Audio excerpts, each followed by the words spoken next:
Hi అండి, అందరూ బాగున్నారా?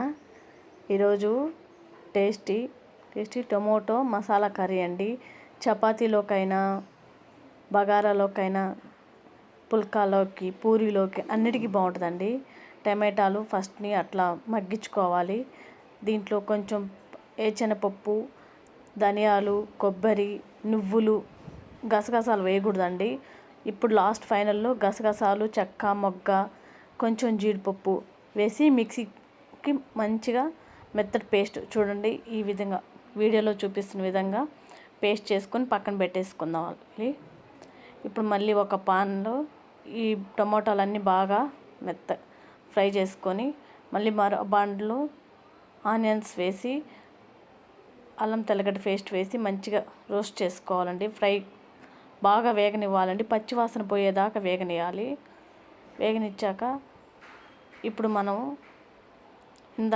దీంట్లోకి 2 స్పూన్లు కారం వేసేసుకోవాలి.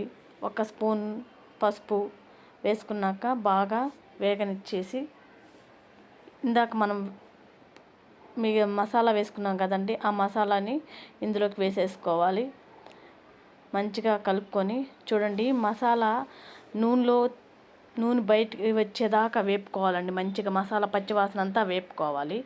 ఇప్పుడు బాగా మంచిగా కలిపేసేసుకొని మసాలా అంతా కలిసిపోయేటట్టుగా కొంచెం సేపు ఉడకనిచ్చేసుకోవాలి. మూత పెట్టేసుకొని ఇప్పుడు మనం ఇందాక నూనెలో మగ్గించుకున్న టమోటాలన్నీ వేసుకొని ఎక్కువసేపు కలపకూడదండి. జస్ట్ పైనే ఊరినే అట్లా కూర ఉడికే కొంది మసాలా అంతా టమోటాలోకి వెళ్ళిపోద్ది. అప్పుడు టేస్ట్ బాగుంటుందండి కూర. ఇప్పుడు తగినంత సాల్ట్ వేసేసుకోవాలి. ఇప్పుడు చూడండి ఎలా ఉందో కర్రీ. టమాటోలకు అంతా కలిసిపోయింది కదా మసాలా. చాలా ఈజీ కర్రీ అండి, చాలా టేస్టీగా కూడా బాగుంటుంది. కస్తూరి మెంతి బాగా నలుపుకొని చేతిలో పైన అట్లా చల్లుకోవాలి.